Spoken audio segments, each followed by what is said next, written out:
A gente vai direto para Brasília, porque a Câmara dos Deputados aprova o texto base da reforma tributária em primeiro turno. Repórter André Anelli. André, boa noite. Nesse momento, os parlamentares estão analisando as propostas, é isso? Como é que está essa discussão ainda em plena sexta-feira e praticamente às vésperas da semana do Natal? Bem-vindo, boa noite. Sexta-feira com cara de meio de semana aqui na Câmara dos Deputados, né, Tiago? Muito boa noite para você, boa noite a todos ligados aqui no Jornal Jovem Pan. Nesse momento, os deputados estão votando os destaques. Daqui a pouco a gente entra em detalhes em relação a isso. Só rememorando, então, esse dia de votação aqui da reforma tributária, no primeiro turno da votação, a medida foi aprovada com 371 votos, bem mais do que os 308 que eram necessários para aprovação. Votos contrários foram 121, além de 3 abstenções. De maneira geral, a reforma tributária prevê que todos os produtos e serviços vendidos no Brasil vão ter um imposto federal unificado, o IVA, Imposto sobre Valor Agregado. Essa nova cobrança vai unir IPI, PIS e COFINS em uma tributação federal e outra estadual e municipal que unifica ICMS e ISS. Ainda pela proposta aprovada hoje, vai haver um período de transição para que a unificação de impostos ocorra. A ideia é que o prazo dure 7 anos, entre 2026 e 2032. Só a partir de 2033 é que os tributos atuais vão ser extintos e a unificação vai passar a valer de fato. Apesar do longo prazo para que a reforma tributária passe a ter validade total, faz mais de 30 anos que o Congresso Nacional debate essa medida. Antes da aprovação do texto, o relator na Câmara, Aguinaldo Ribeiro, relembrou a trajetória da discussão no Legislativo e defendeu que as alterações no sistema tributário vão corrigir o que ele chamou de distorções no atual mecanismo de cobrança. Nunca se conseguiu avançar tanto numa reforma sobre o consumo que é decorrente das distorções do sistema tributário que foram se criando na ausência de coragem para se enfrentar os problemas estruturais, mas tão somente para enfrentar os problemas circunstanciais. A aprovação do texto aqui na Câmara só foi alcançada depois que trechos de discordância entre deputados e senadores foram retirados pelo relator aqui na Casa dos Deputados. O principal deles foi a criação da CID, que é a Contribuição de Intervenção do Domínio Econômico, para beneficiar a Zona Franca de Manaus. A medida não teve apoio dos parlamentares das demais regiões do país e, com isso, o IPI vai seguir valendo para as mercadorias similares àquelas produzidas pelo polo industrial no norte do Brasil. Além da retirada de trechos contraditórios, a aprovação da reforma tributária também foi viabilizada com muita negociação nos bastidores.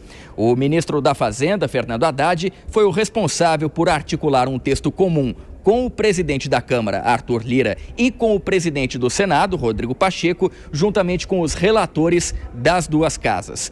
Aguinaldo Ribeiro comentou a importância dessas negociações e a retirada de trechos para viabilizar essa aprovação.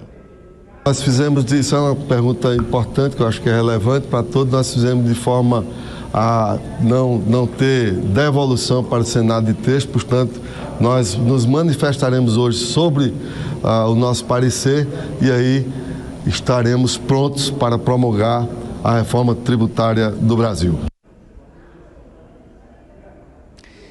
E nesse momento, os deputados eles estão votando os destaques da reforma tributária. Como eu disse no início, né, são aqueles trechos específicos da medida e, pelo menos por enquanto, todas as propostas de alterações foram rejeitadas. É uma estratégia para evitar que a medida tenha que passar de novo pelo Senado e que o ano seja fechado sem essa aprovação. Esforço total aqui da Câmara, Tiago, para acabar de uma vez, pelo menos com o texto base da reforma tributária, e é então esse caminho que a gente vê hoje se encerrando aqui. Então, ainda a análise dos destaques, a gente continua acompanhando o André Anelli de Brasília com as informações. E só passando aqui o placar, 371 votos favoráveis, 121 contrários e 3 abstenções nesta votação. Ainda há necessidade de uma segunda votação, mas de qualquer forma a gente continua acompanhando e discutindo. Então a gente já pode girar os nossos comentaristas para falar sobre a reforma tributária. Temos aqui o Cristiano Vilela, também a Dora Kramer. Dora, começando por você, boa noite. Claro que ainda temos que acompanhar essa votação dos destaques e a segunda votação, possivelmente ainda hoje, dependendo do horário, mas de qualquer forma, politicamente, é um avanço talvez inédito no Brasil? Boa noite. Boa noite, Tiago. Boa noite, Cristiano Vilela. Boa noite a todos. Eu não sei se inédito, porque essas questões, questões graves, sérias, importantes, já foram objeto de entendimento. O que é, quando a gente fala do ineditismo, é porque a reforma tributária vinha rolando no Congresso há 30 anos. Então, desse ponto de vista, eu acho que é uma vitória, aí não é vitória de governo, oposição, é uma vitória da política, do entendimento, do acordo, do empenho, da vontade de fazer as coisas, porque ontem a gente ainda comentava, aliás, todo mundo, Fernando Haddad e os líderes da Câmara já estavam achando que só era possível aprovar parte da reforma, fazer o chamado fatiamento, e você vê que em 24 horas foi construído um entendimento, mérito dos líderes partidários, dos presidentes da Câmara e do Senado, por parte do Executivo total do ministro da Fazenda, Fernando Haddad, não é? Então, por isso que eu digo, foi uma vitória do entendimento, e tanto o Congresso quanto o Poder Executivo podem colocar no seu inventário de fim de ano essa marca importantíssima que é a reforma tributária. E como se diz, não é a reforma ideal, mas a reforma possível. Uma hora seria preciso destravar essa história e dar andamento. O aperfeiçoamento, o ano que vem, continua, porque tem uma outra parte da reforma que ainda precisa ser examinada e aprovada, mas aquele conceito de reforma foi aprovado. Cristiano Vilela, acompanhando inclusive a sessão desta sexta-feira, muitos parlamentares falam na possibilidade de tentar reduzir esse período de transição de 2026 para 2033. Seria esse período todo da transição, mas de qualquer forma há esse avanço pelo Congresso Nacional político, um entendimento que talvez nunca tivesse existido nos tempos recentes aqui do Brasil. Bem-vindo. Olha, Tiago, uma boa noite a você, boa noite a Dora Kramer, boa noite a todos que acompanham o Jornal Jovem Pan.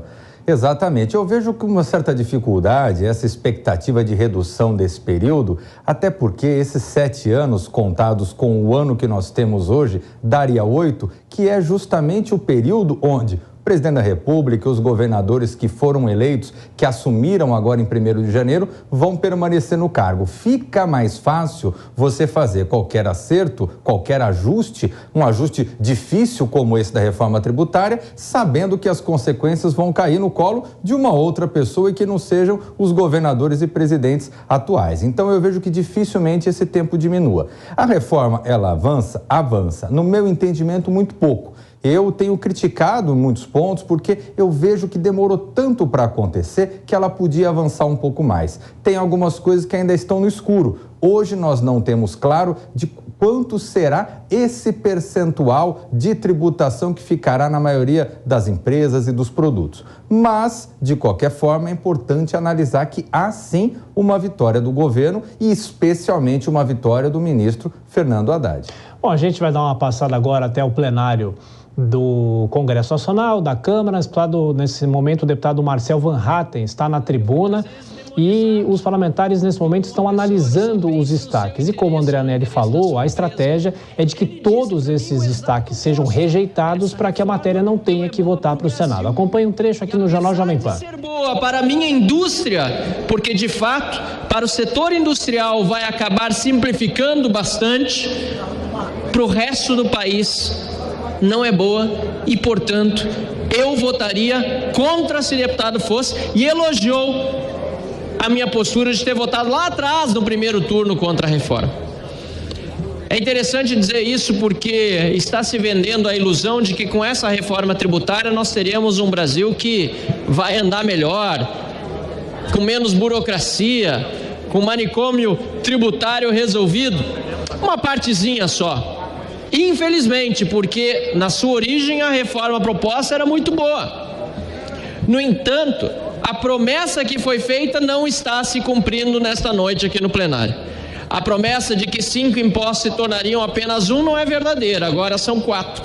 Mais a fase de transição que vai prejudicar durante décadas, agora nos primeiros anos, mas depois também pela forma como está sendo introduzido, as empresas que precisam se dedicar a atender bem o seu consumidor final por meio de um serviço, por meio de um produto que precisa ter o carinho do trabalhador, do empreendedor, para ser bem confeccionado, para ser bem ofertado ao mercado.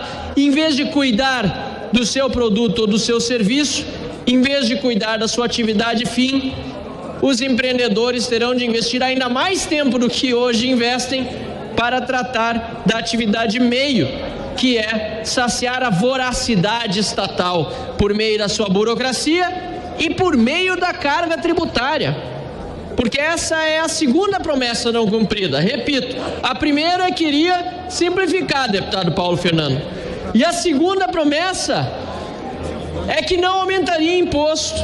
Já mostrei, vou mostrar de novo, este gráfico, que é o utilizado para a suposta trava no aumento de carga tributária que foi proposta, a trava proposta na PEC aprovada. Os anos marcados em vermelho são os utilizados como parâmetro para calcular a média e assim ter a trava do aumento da carga tributária. Mas os anos mais recentes, o ano passado e o atual, de 2023, não são levados em consideração. Curiosamente, são os anos com menor carga considerados IPI, PIS, COFINS, ICMS e ISS.